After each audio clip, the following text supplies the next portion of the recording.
여러분 안녕하십니까, 진성호입니다. 지금 민주당은 4월 7일 보궐선거에서 패색이 짙습니다. 서울시장이나 부산시장이나 오세훈, 박형준 후보가 당선될 가능성이 매우 높습니다. 어떤 사람은 거의 끝났다고 합니다. 그런데 이런 와중에 또 박영선 후보에게 큰 악재가 터졌습니다. 이번에는 청와대에서 나왔습니다. 자, 가뜩이나 김상조 전 정책실장, 청와대의 정책 책임자인 김상조가 임대차 3법이 통과되고 국무회의에서 발효되는 이틀 전에 본인의 아파트 이 전세값을 14.1%나 올렸다는 것 때문에 민심이 폭발하고 결국 바로 문재인 대통령은 김상조를 경질했습니다. 자, 그 후임으로 등장한 신임 정책실장 이호성 실장의 발언이 지금 일파만파 이 불난집에 기름을 부어버렸습니다. 자, 지금 청와대와 민주당 간에 이 조율이 전혀 되지 않고 소통도 전혀 되지 않고 지금 갈등 양상으로 치닫고 있는 것으로 보입니다. 이호성 신임 정책실장 오늘 기자들의 질문에 아주 희한한 답변을 해서 지금 민주당 선거 캠프가 발칵 뒤폈습니다. 진성호의 융단 폭격 시작합니다. 이호성 청와대 신임 정책실장을 융단 폭격합니다. 방송에 앞서 아직 진성호 방송에 구독자가 아니신 분들은 붉은색 구독 버튼 눌러주십시오. 더 좋은 방송으로 보답하겠습니다. 자, 이호성 청와대 신임 정책실장 오늘 오후 춘추관 브리핑에서 부동산 정책에 대해 국민들이 많이 실망하고 어려운 점이 있다는 걸 잘 안다면서도 부동산 가격 상승이 한국적인 현상만은 아니다라고 강변했습니다. 끝내 부동산 정책을 실패라고 말하기 어렵다고 말했습니다. 자, 여러분 뭐 기억하시겠지만 이낙연 민주당 상임선대위원장 전 총리이자 전 민주당 대표인 이낙연이 엊그제 계속해서 이틀 동안 눈물 작전을 폈습니다. 문재인 정부의 이 부동산 실패를 민주당의 책임이다. 그렇게 하면서 뭐 아무튼 사실상 부동산 정책이 실패했다는 것을 시인했습니다. 김태년 민주당 당대표 직무대행 역시 오늘 또 국민들한테 사과를 했습니다. 이른바 읍소 전략 눈물 작전입니다. 가뜩이나 선거판이 박영선의 지지율이 폭락해서 지금 어떤 여론조사 기관이든 20%포인트 내외로 크게 지고 있다는 것이 나옵니다. 심지어 이 당선 가능성은 오세훈 후보와 더블 스코어의 격차를 보이고 있습니다. 그런데도 불구하고 안 돼서 죽겠는데 청와대 신임 정책실장이라는 사람이 뒤에서 박영선 캠프 선거 전략을 망쳐버린 게 아니냐는 그런 분석까지 나옵니다. 물론 이호성 신임 정책실장은 정치인이 아닙니다.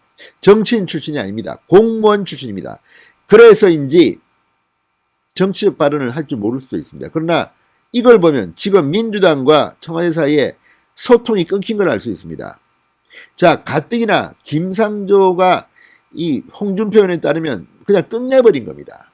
활용점정을 해버린 건데 이 와중에 새로 왔다는 이호성 신임 정책실장이 이렇게 국민들 염장 지르는 소리를 또 한 겁니다. 자, 어쨌든 이거 뭐 지금 국민들 이거 보면 어떻게 생각하겠습니까? 자, 이호성 실장이 이렇게 말합니다. 전 세계적으로 많은 유동성이 풀리고 자산과 실물이 괴리되면서 더 높아지는 현상이 나타나고 있다. 이건 뭐 경제 관료의 일반적인 말입니다. 그러니까 문재인 대통령이 실패했다는 말을 하기 싫은 겁니다. 그렇지만 지금 민주당은 문재인 대통령 별로 달갑지 않은 것 같습니다. 박영선의 선거 공보물에도 김영춘의 선거 공보물에도 문재인의 존재감은 없습니다. 아예 김영춘은 문재인 사진도 쓰지 않았다고 합니다. 박영선의 공보물에는 사진이 하나 나오는데 같이 찍은 사진이 조그맣게 섰습니다.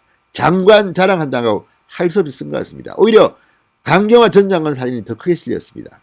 이만큼 지금 민주당 캠프는 문재인을 지우고 있습니다. 그래서 청와대가 화가 났는지는 모르겠습니다만 아무튼 지금 이 이호성 신임 실장의 브리핑은 상당히 민주당에 충격을 준 것으로 보입니다. 자, 민주당 수뇌부가 연일 부동산 정책 실패를 시인하면서 대국민 사과를 하고 있는데 청와대의 정책 책임자 이호성이 이렇게 발언하는 것은 어쩌면 이제 문재인하고 민주당이 갈라설 날 황혼 이혼을 하는 것을 준비하는 것은 아닌가 이런 생각까지 하게 만드는 대목입니다.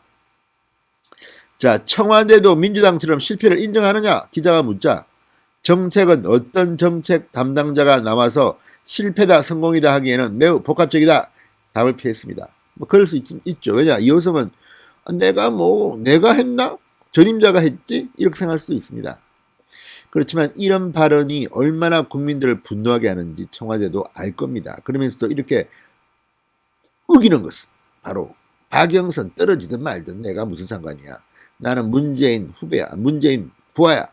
문재인은 실패 안 해서 이렇게 국민들 염장을 지르려고 작정한 것으로 보이기도 합니다. 자, 주택시장이 2월 중순부터 상당히 안정적인 모습을 보이고 있다. 거래량이 많지 않고 매물이 늘고 매매가 전세가 상승률이 떨어지고 있다. 그런 상황에서 주택정책의 일관성을 유지하는 게 매우 중요한 시기라 판단한다. 자, 이거는 실패를 부인한 겁니다. 자, LH 사태 이후 3기 신도시 공급 정책에 대한 비판 여론이 많은 데 대해서는 언론들이 흔히 강남 어느 지역 20억 원, 전세 가격 15억 원 이런 뉴스가 많이 생산되지만 정부는 뉴스가 나오는 지역의 주민과 단지만 목표로 전쟁할 수는 없어. 주택이 2,100만 원 될 텐데 국지적으로 수요와 공급이 맞지 않는 미스매치가 생기기도 하지만 그중 40% 가지고는 주택이 없다. 강행하겠다는 방침을 분명히 했습니다. 자, 어쨌든 지금 이 이호승 정책실장의 말을 듣고 있으면 분명히 민주당, 청와대, 정부 따라 놀고 있습니다. 얼마 전에 이 민주당 지도부 홍익표 정책위 의장 정부와 협의하지 않았다고 말하면서 지금 뭐 주택담보대출 이런 것들에 대해서 규제를 완화하겠다고 발표해버렸습니다. 문재인 대통령 완전히 이제 허수아비 식물 대통령 같습니다. 웃기다고 생각하는 것 같습니다. 자, 이런 가운데 이번엔 청와대가 민주당 쪽에 찬물을 그냥 끼워 얹어버렸습니다. 자, 어쨌든 기자들이 청와대는 부동산 정책 실패를 인정하지 않는다는 거냐 재차 묻자 수초간 침묵한 뒤 이호성 정책실장은 말합니다. 정책 담당자가 나와서 정책의 성공 실패를 얘기하기엔 매우 복합적인 내용이다. 앞에서 설명드린 내용으로 답변을 대신하겠다. 거듭 실패를 인정하지 않았습니다. 문재인 대통령도 인정했는데 정책실장은 아니랍니다. 순진한 건지 의도적인 건지 아무튼 박영선 후보 큰일 났습니다. 진성호의 융단 폭격이었습니다. 여러분 감사합니다.